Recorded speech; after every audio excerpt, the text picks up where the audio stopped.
ये अतुलित बलधामम्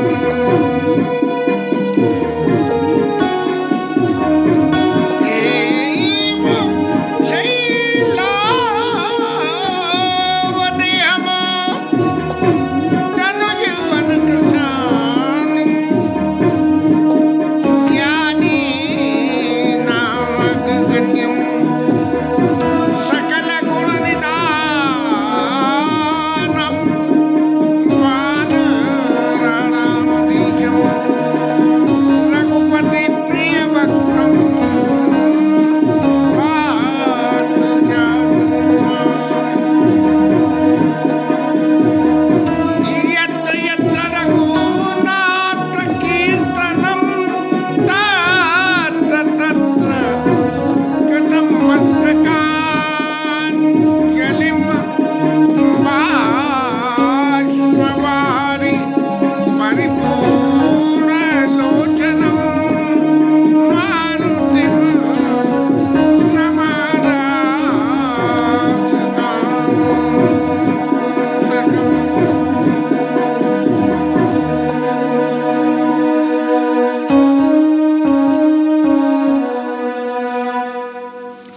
कल अयोध्या कांड विश्राम हुआ।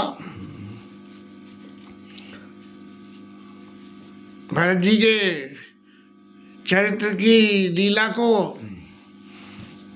वर्णन करते करते चित्त में एक ऐसा उबाल सा आया कि भगवान भरत जी ने 14 साल अयोध्या में के राम जी की सेवा करी। ये हमें 5 साल हुए हैं। अभी ठाकुर जी 9 साल ऐसी हिम्मत देना कि हम भी 14 साल तक राम जी की इस कथा को करते रहे। आगे तो सब ऊपर वाले के हाथ है। अवस्था ऐसी है कि पता नहीं 9 साल कटे या न कटे। कटे तो किस परिस्थिति में कटे, कैसे कटे। कल इत्तेफाक से चूँकि आजकल इनका एआई का ज़माना है, तो एआई के ज़माने में एआई से संबंधित यदि जानकारी हम अपनी कथा के विषय में जोड़ना चाहें तो क्या हम जोड़ पाते हैं। कल ये प्रयास हमने किया और भरत जी के जप तप नियम की जो व्याख्या गोस्वामी जी ने कही है, तेईपुर भरत बसत बिनु रागा और चंच रीक जिमि चंपक बागा। अब हमें तो चंचरीक शब्द का अर्थ नहीं मालूम, और चंपा, चंपक तो माने चंपा, चंपा का पौधा होता है। लेकिन कल एआई को खोल के देखा हमने, उसमें चंचरीक और चंपक, तो वहाँ मिल गया चंचरीक माने भंवरा। भंवरे का काम क्या है कि फूल फूल पे मंडराता है और जहाँ उसके मतलब का रस मिलता है वो रस लेता है, लेकिन चंपा के फूल पे कभी नहीं जाता। चंपा के बाग में यदि भंवरे को भेज दो तो वो किसी फूल के ऊपर नहीं जाएगा।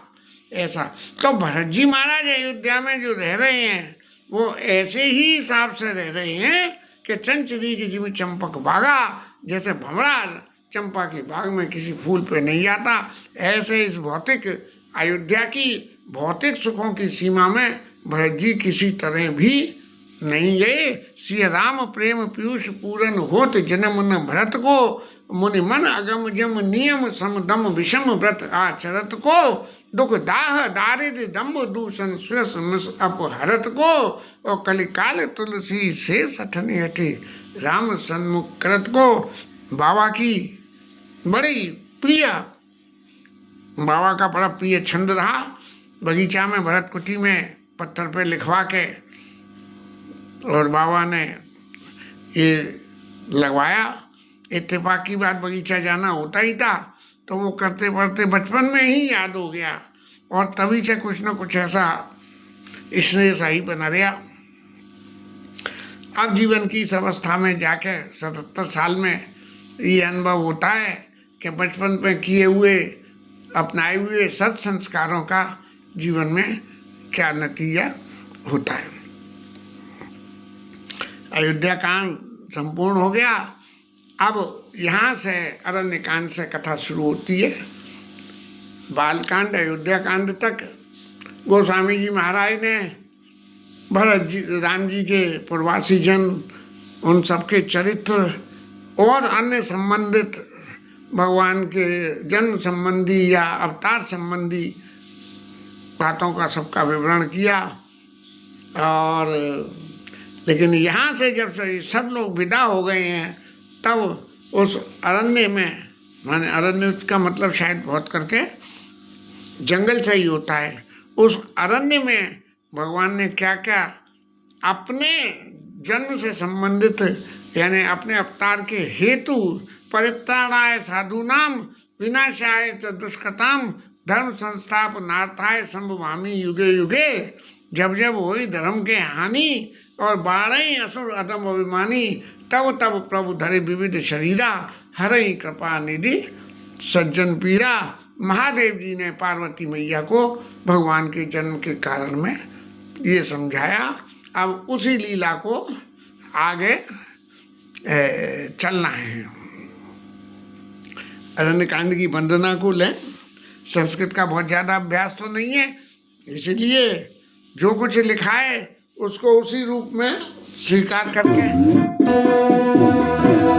मूलम धर्म तरो विवेक जलदई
शंकर जी की वंदना हमेशा करते हैं। यहाँ भी जो है शंकर जी की वंदना करी और राम जी की वंदना करी।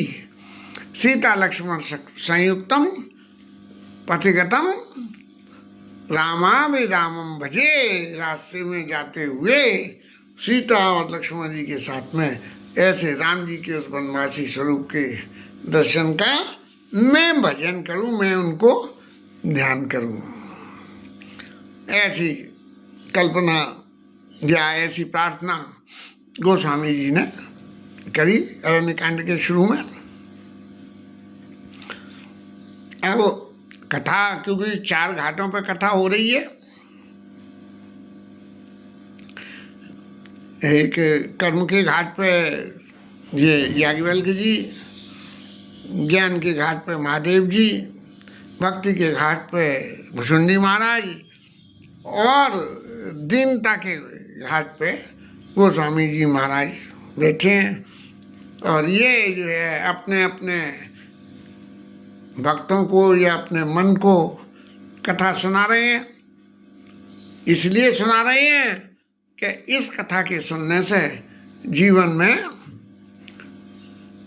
कल्याण ही कल्याण है, अकल्याण की कोई गुंजाइश ही नहीं है। कृष्ण अवतार की कथाओं में तो बहुत सी ऐसी हैं कि जिन कथाओं को देख के कि भगवान ने ऐसा करा था तो तुम ऐसा क्यों नहीं कर सकते हो। लेकिन राम कथा में ऐसा कुछ नहीं है। भगवान ने जो कुछ करा है वो वास्तव में ही अनुकरणीय है। तो वो शंकर जी महाराज पार्वती मैया को फिर कथा ये शुरू करके अब जो कथाएं आएंगी उसमें भगवान का ब्रह्म स्वरूप का दर्शन बहुत थोड़ा होगा, लेकिन लीला स्वरूप का दर्शन बहुत ज़्यादा होगा। और सबसे ज़्यादा भ्रम की बात इस लीला स्वरूप में ही होती है कि लीला स्वरूप में ही आदमी जो है कुछ इधर उधर भटक जाता है। और फिर ये लगता है कि जैसे एक सज्जन ने कह दी कि तुलसीदास महाराज ने तो जो कुछ लिखा वो सब अपनी गप लिख दी मनमानी। हमारा तो झगड़ा भी हो गया उनसे, राम राम श्याम श्याम बंद हो गई। के उमा राम गुण गोर पंडित मुनि पावई विरति और पावई मोह विमूढ़ जे हरि विमुख न धर्म रति। पार्वती जी आप सुनो, भगवान राम का चरित्र अत्यंत गूढ़ है। आप इसको सकारण समझना चाहो और अंदर से ये समझना चाहो कि इसकी वास्तविक स्थिति क्या है, तो ये बड़ा मुश्किल है। क्यों कि चाहे आदमी मूढ़ हो और चाहे पंडित हो, इनके चरित्र को सुनो। पंडित मुनि पावई विरति, पंडित जी और मुनि लोग, जो पंडित हैं और जो मुनि लोग हैं, उनके चित्त में वैराग्य उत्पन्न हो जाता है इस कथा को सुनने से। क्यों होता है? क्योंकि राम जी का जीवन वो मर्यादित जीवन है कि जिस मर्यादा को पालन करने से दुखों का हमला बड़ी मुश्किल से ही हो पाता है। आते तो है ही है, लेकिन पावई मोह विमूढ़। लेकिन जो लल्लू राम है उनकी क्या हो, वो तो मोहित हो जाते हैं कि जिनने भगवान की कथा सुनी नहीं। अब वो YouTube के चैनल में एक सज्जन बड़ी बड़ी बातें कह रहे हैं, बोले कि जी अयोध्या का राम मंदिर बना, राम जी राम जी राम जी और राम जी राम जी राम जी करते करते बोले क्या राम जी राम जी राम जी।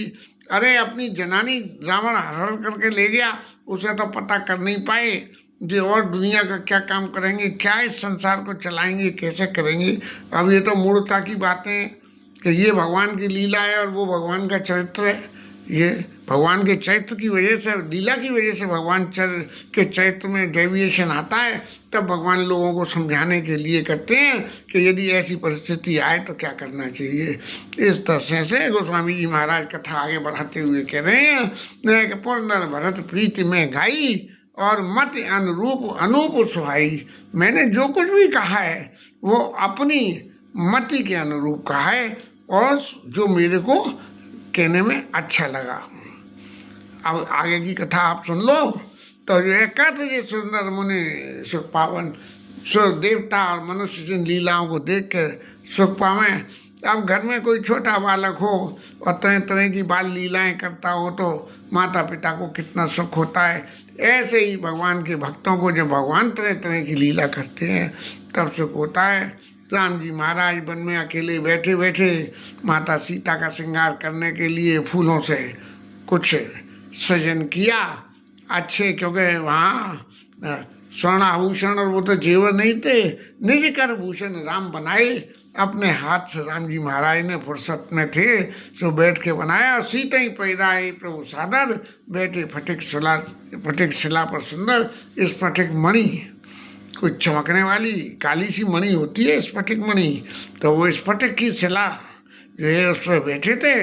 और गौरवर्ण जो है वो सीता मैया और श्याम वर्ण राम जी महाराज, तो बड़ी सुंदर छवि लग रही थी। और राम जी महाराज ने जो बना के और सीता जी को धारण करा दिए। एक बात में विचार करें कि पत्नी के साथ वन में रह के और पत्नी का श्रृंगार करना मोहि विमूढ़ लोगों के लिए तो ये अत्यंत अशोभनीय बात हो गई कि बोले माता कही थी कि वन में जाना और यहाँ वन में आके पत्नी का बैठ के श्रृंगार कर रहे हैं। ये कोई बात है? वन में वन में मुनिव्रत वेशहार, मुनियों का सा व्रत तो मुनियों के, लेकिन मुनि लोग तो पत्नियों के साथ रहते थे, लेकिन उनके संग में कहीं भी ऐसी लीला सुनाई नहीं पड़ी। लेकिन प्रभु जो है अपने भक्तों को, क्योंकि सीता जी को वनवास नहीं हुआ है, वनवास राम जी को हुआ है, और उसके संग में ये कंडीशन नहीं थी कि आप सीता को लेकर नहीं जाओगे या लक्ष्मण जी को लेकर नहीं जाओगे, अकेले जाओगे। लेकिन भगवान जब संग लेके गए हैं तो उनके मनोरंजन के लिए, उनके मन बहलाव के लिए कुछ न कुछ भगवान को करना पड़ेगा, जिससे सतत रूप से उनकी लीला में सहायक बने रह सके। भगवान ने सीता जी को फहराए और उसके बाद में जो है एक भुशुंडी का वेश धर के इंद्र महाराज की संतति जयंत देवता तो अपनी सिद्धियों के चक्कर में इधर उधर सब कुछ ऊधम करते रहते हैं। तो वो उसने कही कि लाओ चलो, इंद्र महाराज ने तो कुचाल करके और उन सबको वापस भेज दिया अयोध्या वासियों को। तो बोले अब राम जी महाराज क्या कर रहे हैं, अब इनकी कैसे गुजरेगी और कैसे गुजर रही है, चलो देख के आए। तो बोले वैसे मनुष्य रूप में जाएंगे तो देव रूप में जाएंगे तो भगवान पहचान भी जाएं, लेकिन भगवान वो कौआ का रूप धर के महाराज पहुँच गए और जाके उन्होंने जो है देखा कि राम जी श्रृंगार कर रहे हैं। सोई उनके चित्त में जो है मोह पैदा हो गया कि बोले जी कैसे भगवान है, अरे भगवान है तो भगवान है, श्रृंगार कर रहे हैं तो अपनी पत्नी का कर रहे हैं, और कर रहे हैं तो अपने हाथ से करा रहे हैं, किसी तीसरे से तो नहीं करा रहे। जब नहीं करा रहे तो इसमें व्यथा की क्या बात है।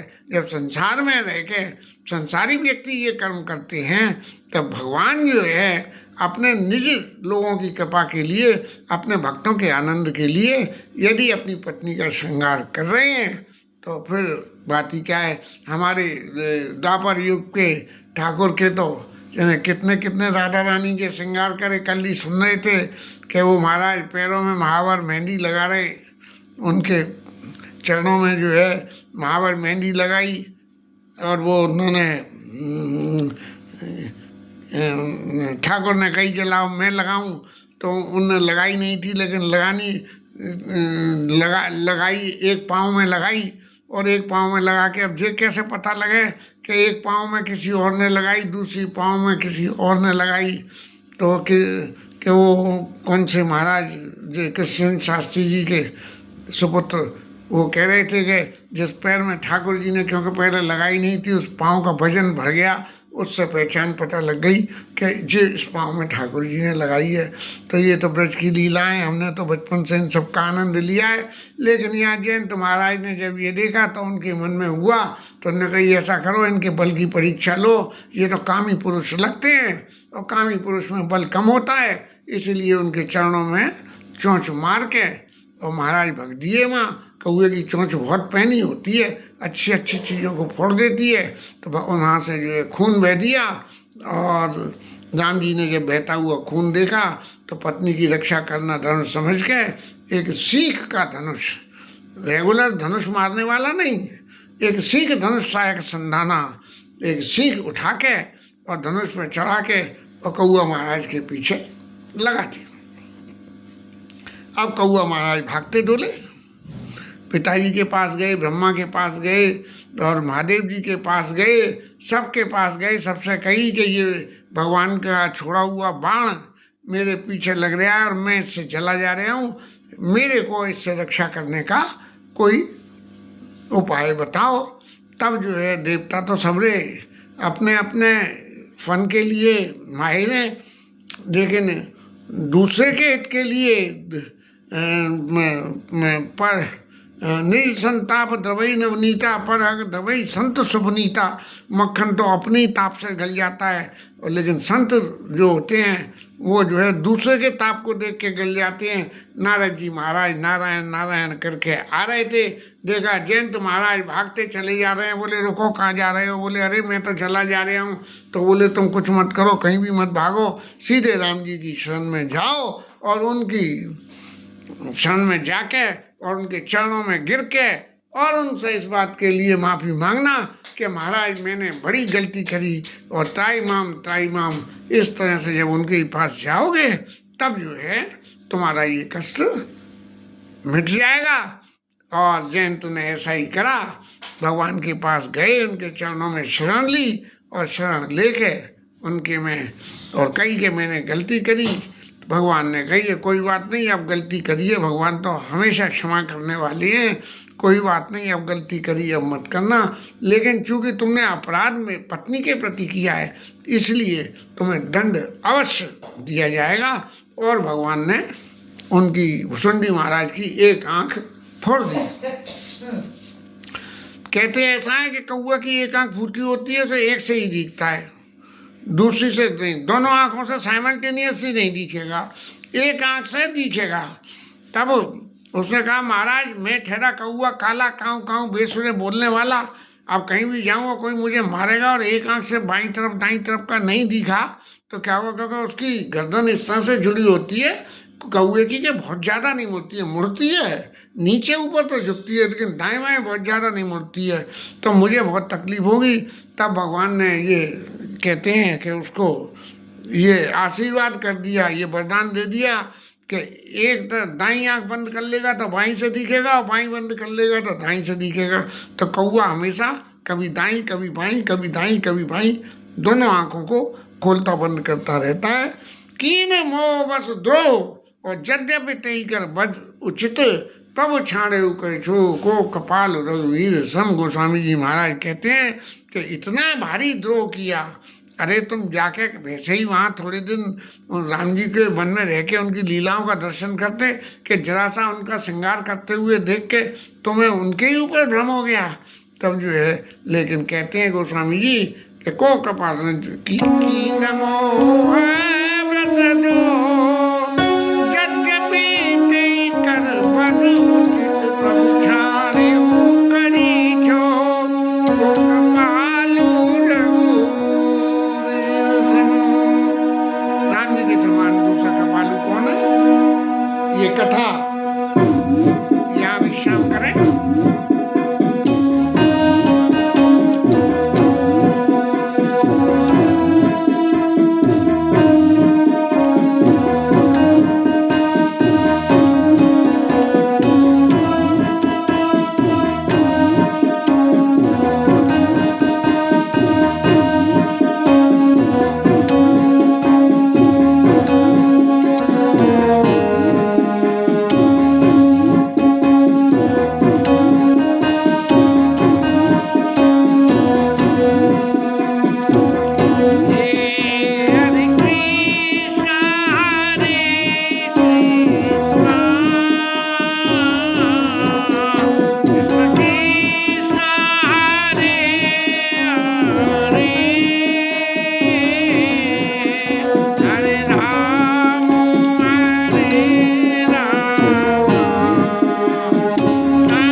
पवन सुत हनुमान की उमापति महादेव की जय। श्री राज धरण जी श्री राधा रानी जय जय श्री राधे।